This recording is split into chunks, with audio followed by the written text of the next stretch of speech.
பங்குனி மாசம் நல்ல இளவேணிற் காலம் பழனிக்கு வந்தா உன் தெய்வீக யோகம் பழனிக்கு வந்தா உன் தெய்வீக யோகம் உத்திர நாளில் உன் உற்சவ திருத்தேரில் சிங்காரமாக உன் அலங்காரம் கண்டே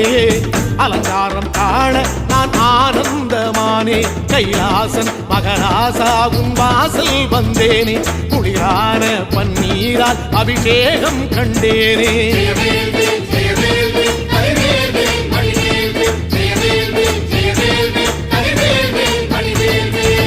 தென்பழனி தேடி உன் தென்பழனி தேடி திருநீரு பூசி நான் ஓடோடி வந்தேன் திருநீரு பூசி நான் ஓடோடி வந்தேன்